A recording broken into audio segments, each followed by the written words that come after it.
Il y a un âge où on ne croit plus vraiment au Père Noël.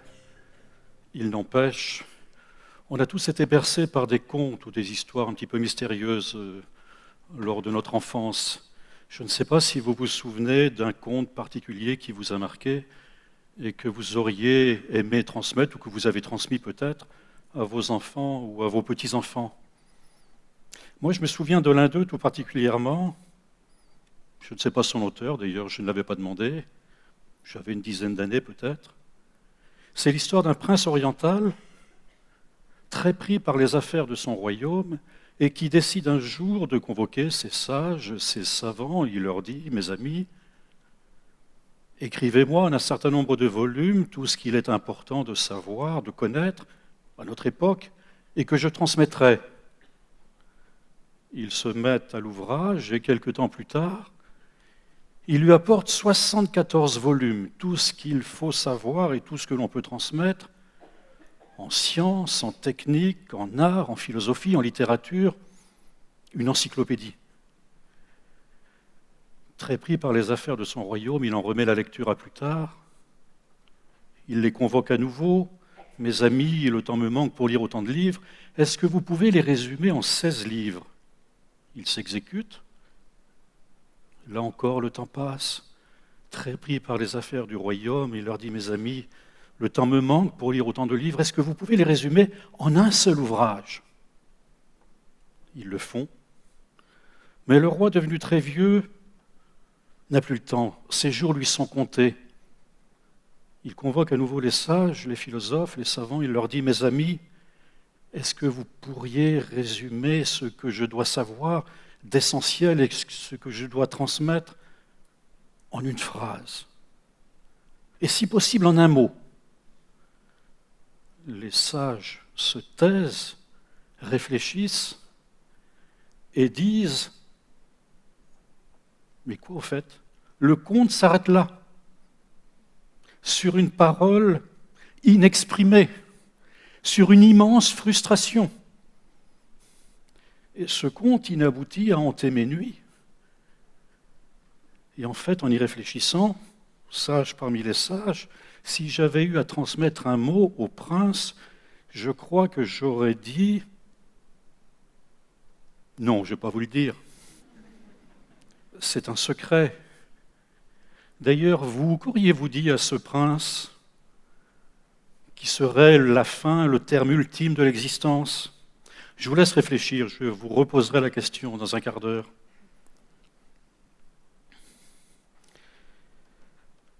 Toujours est-il que j'ai toujours été fasciné par cette question de la transmission. Comment transmettre ? Pourquoi transmettre ? À qui transmettre ? Que transmettre ?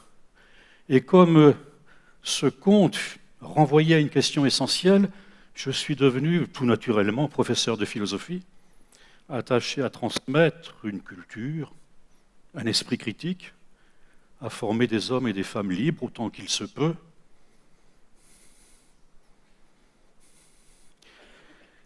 Et j'ai été fasciné également par le mystère des civilisations disparues, comme vous, probablement.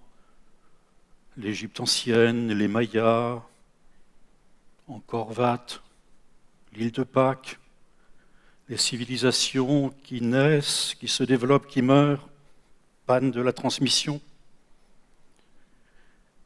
Et l'interrogation a été précisément la suivante, comment retrouver l'élan de ces grands mouvements de civilisation qui finissent par façonner l'identité d'un peuple et toute une culture? Comment souffler sur la braise pour allumer une petite flamme si frêle, si hésitante, si vacillante, sachant qu'avec une petite flamme, on peut toujours allumer de grands incendies. Guidé dans cette recherche par quelques vers, quelques mots, un petit peu comme ce ningun, cette musique de la tradition juive. Ces mots, c'était par exemple ceux du poète Jean-Pierre Calloc, poète breton, mort pendant la guerre de 14. « Apprends-moi les mots qui réveillent un peuple, et j'irai, messager d'espérance, les redire à ma Bretagne endormie. Apprends-moi les mots qui réveillent un peuple. » Ou celui du poète Patrice de la Tour du Pin, « Les pays qui n'ont pas de légende, sont condamnés à mourir de froid.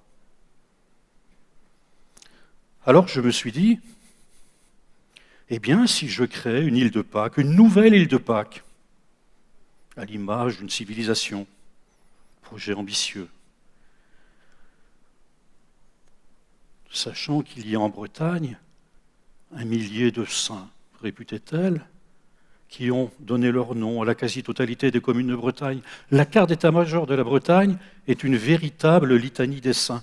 Il faut savoir qu'en Bretagne, nos ancêtres ne sont pas les Gaulois, mais les Gallois, ainsi que les Cornouaillais, ainsi que les Irlandais, et qu'ils ont traversé la Manche il y a 15 siècles sur d'improbables auges de pierre, dans le cadre d'une merveilleuse odyssée celtique.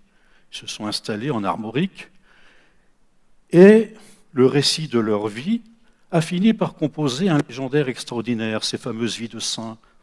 C'est aussi le récit de la ville d'Is, Saint Paul Aurélien qui terrasse un dragon. Et ces récits que l'on se transmettait le soir au coin du feu, lors des veillées et au fil des générations, a fini par composer une culture populaire. Ce sont des récits de fondation, c'est l'équivalent pour nous de ce qu'est la mythologie grecque. Alors comment faire mémoire de cette histoire? Mais tout simplement, l'idée s'est imposée avec la force tranquille d'une évidence. Et si je faisais effectivement 1 millier de statues à l'effigie des saints bretons, puisque, je vous le disais, chaque commune bretonne porte le nom d'un saint, Saint Paul de Léon, Saint Malo, Saint Brieuc. Alors vous avez dit, oui, mais la liste est courte. Non, non, non, non, dans chaque mot, il y a un saint qui se cache. Lorsque vous avez l'an ou l'an, c'est l'abbaye, le monastère, l'An-Hildut, le monastère de Saint-Hildut, l'An-Divisio, le monastère de Saint-Divisio, les Plous, le peuple de Plou-Néventaire, le peuple de Saint-Néventaire, Plou-Miliau, le peuple de Saint-Miliau, et ainsi de suite. Et donc voilà, je vais faire une île de Pâques bretonne avec des statues géantes de 4 à 6 mètres de haut, plus que l'île de Pâques. Il y a à peu près 890 morailles sur l'île de Pâques. On ne peut pas en faire moins de 1000 en Bretagne. Je soumets le projet à 2 cabinets d'études, dont un nord-américain. Ils étudient le projet. La réponse est sans appel. Il faut abandonner le projet.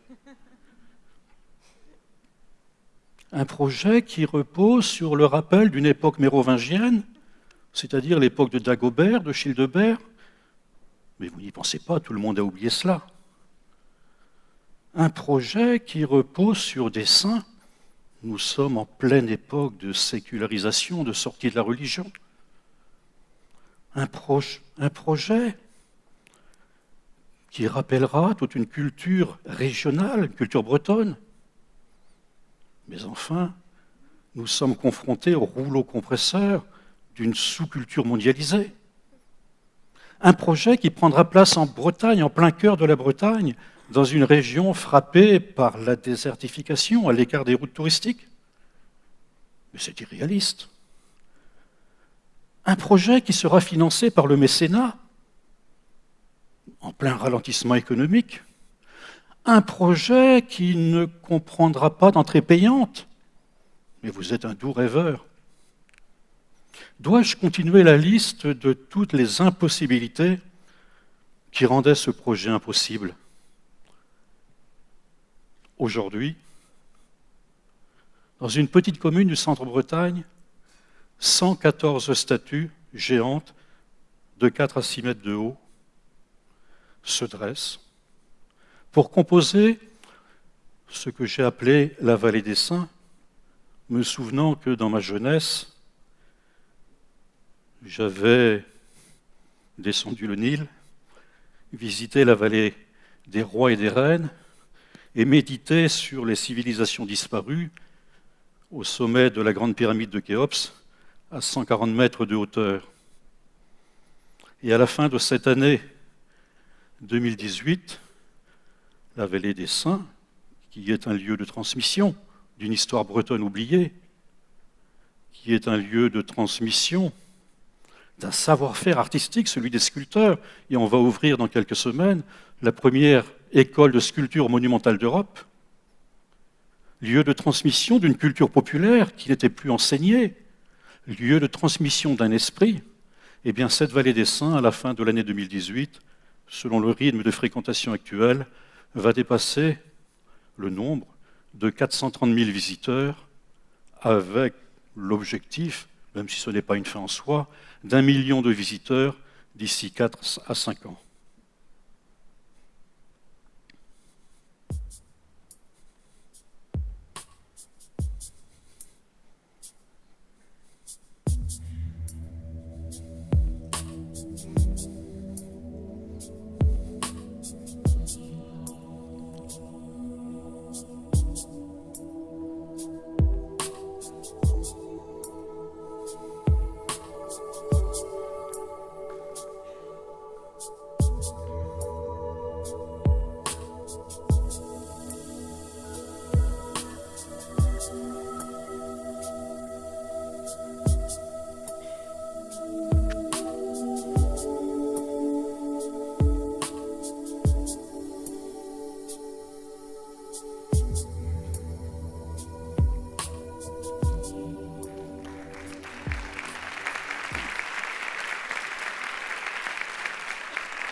Cette aventure n'est pas un cas isolé.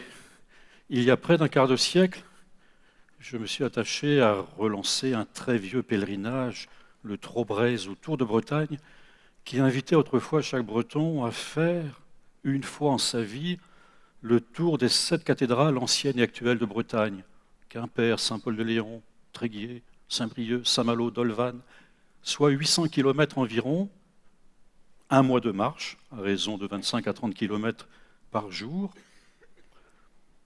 Là aussi, quand il s'est agi de le relancer, personne n'y croyait. Ça n'était plus l'époque. Aujourd'hui, simplement ce que l'on a fait, c'est de mettre un vin nouveau dans une outre très vieille, c'est-à-dire qu'on a simplement découpé ce périple de cathédrale en cathédrale à raison d'une étape chaque année. Et aujourd'hui, il y a le Trobrez en tant que marche collective, et la plus grande marche collective sur une aussi longue période, c'est-à-dire sur une semaine, en France. Si je vous dis cela, c'est simplement pour vous dire que là où il y a une volonté, il y a un chemin. Et c'est la raison pour laquelle moi, je souhaiterais vous associer à un projet qui sera certainement l'une des aventures les plus passionnantes du XXIe siècle. Alors cette aventure, c'est ce que j'appelle la Cité de la Paix.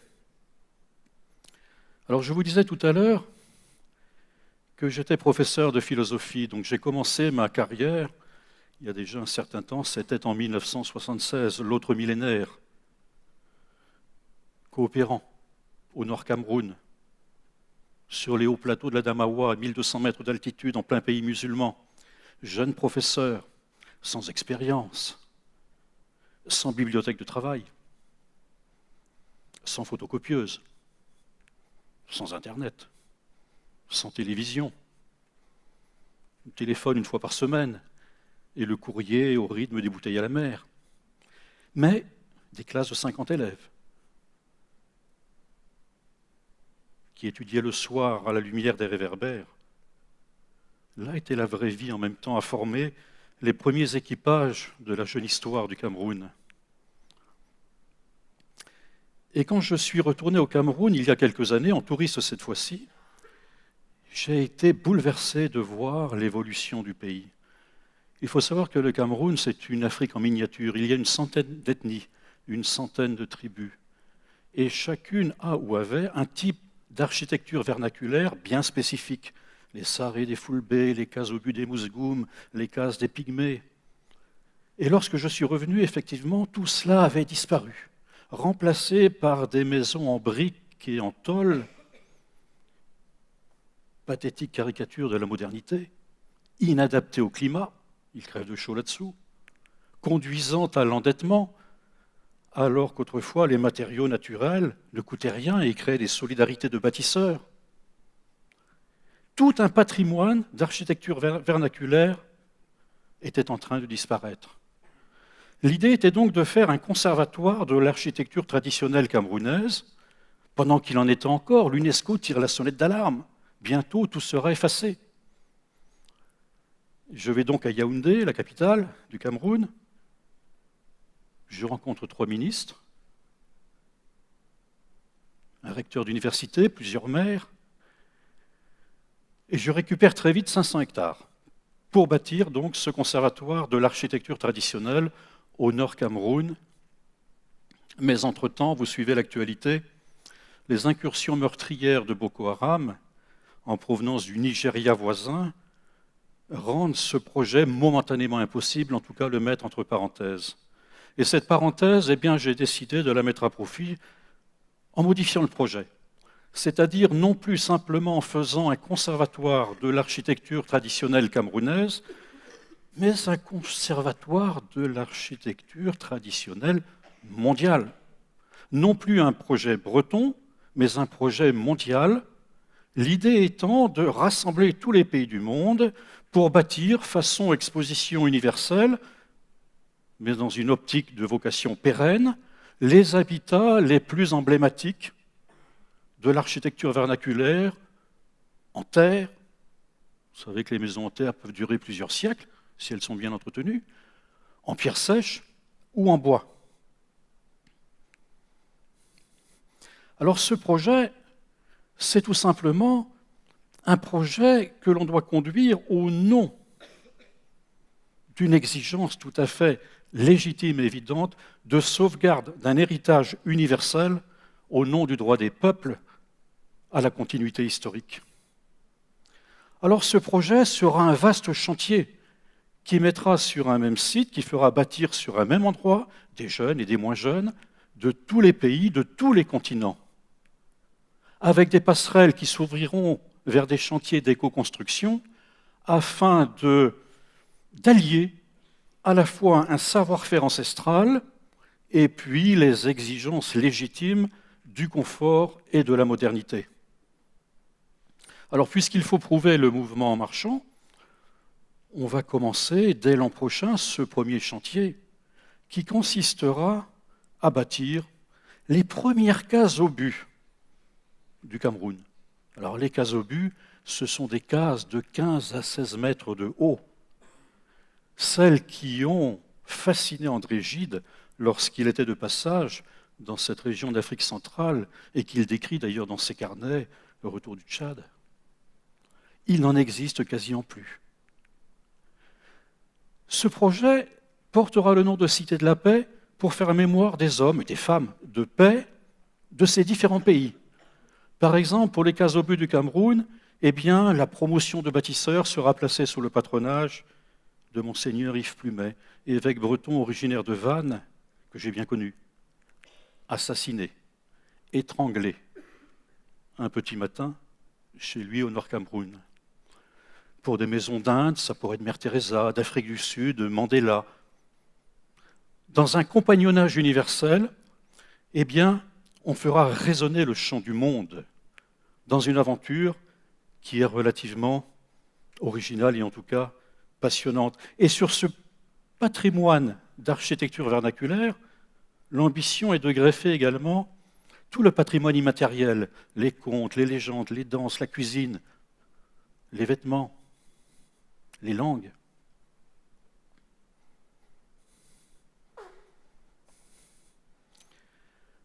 Alors ce projet vous paraît impossible? Mais justement, parce qu'il est impossible, on va le faire. On va le faire, et c'est la raison pour laquelle je compte sur vous. Je vous ai posé la question tout à l'heure, rappelez-vous, le conte oriental, je vous ai demandé s'il y a un mot que vous auriez aimé transmettre au prince, un mot important. Alors pour moi, ce serait magnificat, un mot latin. Ce monde est magnifique. Ce monde est beau, je bénirai le monde, disait Rimbaud avant de mourir, dans un hôpital de Marseille, au retour d'Abyssinie. Alors pour vous, à défaut d'un mot, puisque je n'ai pas eu de réponse, ça pourrait être un geste, une action, un engagement, une brique en terre, une planche, une pierre, de la sueur, pour bâtir cette cité de la paix qui fera date. Je pense au mot de Baudelaire, j'ai pétri de la boue et j'en ai fait de l'or. ma grande, mon unique, ma primitive passion. Eh bien, nous allons pétrir la boue de la terre-mère pour bâtir l'or d'une fraternité retrouvée. Et notre lettre de mission sera ce mot admirable de Jean Jaurès. Jetez du blé aux hommes, vous en ferez des ennemis. Donnez-leur une cité à construire, vous en ferez des frères. Alors le moment est venu. Vous connaissez le Kairos, le dieu grec, de l'occasion opportune. Il a des ailes aux pieds pour rappeler qu'il marche très vite, qu'il court, et il a un toupet sur la tête pour pouvoir l'attraper quand il passe, parce qu'il ne repasse jamais deux fois. Ne le laissez pas passer. Le temps est venu, le vent se lève, il faut partir, disait le philosophe Vladimir Jankélévitch. Alors ce projet de Cité de la Paix, le premier chantier, aura lieu l'été prochain, en Bretagne, dans une ville qui est déjà dans ma tête, mais dont je ne vous dirai pas le nom aujourd'hui. Simplement, je vous demande de retenir effectivement cette date de l'été 2019, car je compte sur vous pour bâtir ce chantier, et je vous en remercie par avance.